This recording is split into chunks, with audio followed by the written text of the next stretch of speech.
My next patron question is from Joey, who wanted to know about the impact of two beloved animated shows. As you remember, I asked you which Nicktoon has the bigger legacy, SpongeBob or Ren and Stimpy. One of the comments for that video said that SpongeBob has the bigger legacy, while Ren and Stimpy has become the bigger influence. Since I saw that specific comment, I've come to realize I can also apply it to the two most popular and famous creations of the Hanna-Barbera studio. Scooby-Doo has the bigger legacy, as it's the most famous property of the HB studio, while the Flintstones has become the bigger influence, as it's a huge turning point in animation history. Would you say that's true of both Scooby-Doo and the Flintstones? I think both of these shows have certainly made their mark and are important to Hanna-Barbera's development as a studio. Starting with the Flintstones, I think its main influence has been on the animated sitcom, particularly those that premiered on primetime after it. You have some of Hanna-Barbera's own series, like The Jetsons and Top Cat, along with the later ones done by other animation studios. Honestly, without the success of the Flintstones, would Fox have even taken a chance on The Simpsons? The Simpsons as a whole does owe some of its debt to the Flintstones, with its depiction of the family unit, and even its willingness to go to certain places. I think the impact of the Flintstones on adult animation also gets understated. William Hanna and Joseph Barbera specifically created the show to appeal to adult viewers, and tried to tailor it to the crowd that might tune in to watch The Honeymooners and I Love Lucy.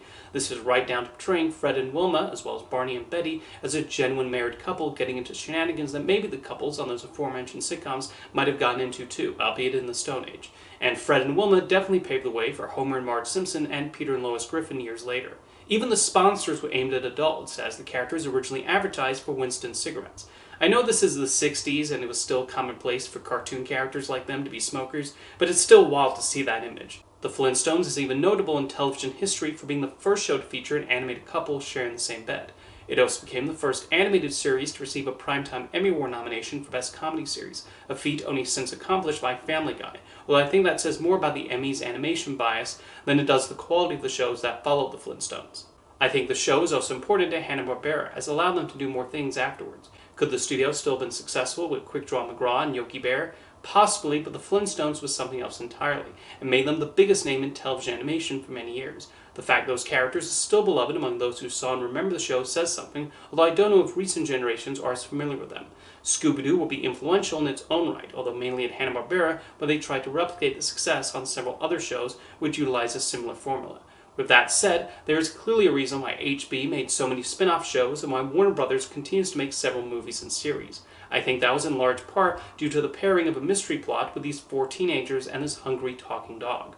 Sometimes they'll mix it up by throwing in fantasy, like with the 13 Ghosts of Scooby-Doo, or something more wacky, like a pup named Scooby-Doo.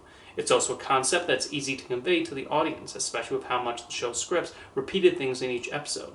There's a reason Scooby snacks are probably just as famous as Fred Flintstone shouting Yabba Dabba Doo. I actually think what played just an important role in Scooby-Doo's continuing legacy is not just the original show, but the movie Scooby-Doo on Zombie Island. It was such a well-made movie with an intriguing mystery and even a certain amount of stakes, and can be credited with taking Scooby-Doo to new territory and jump-started the line of direct-to-video movies that would be released annually. Warner Brothers continues to make so many Scooby-Doo productions, not necessarily to milk it, but because the fan base has remained so dedicated as new generations discover it.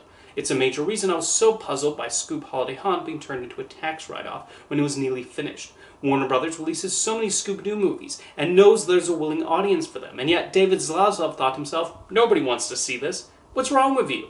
Oddly, by comparison, the Flintstones has seen very few new movies and shows, although not for lack of trying. An animated feature has been in development for many years, but has had trouble getting off the ground. At one point, Will Ferrell and Adam McKay were going to produce it, but now it looks like Aaron Horvath and Michael Jelenic will be involved, although we'll see if their Super Mario duties get in the way. Seth MacFarlane tried making a new show, which was not picked up, and now Elizabeth Banks is giving it a go.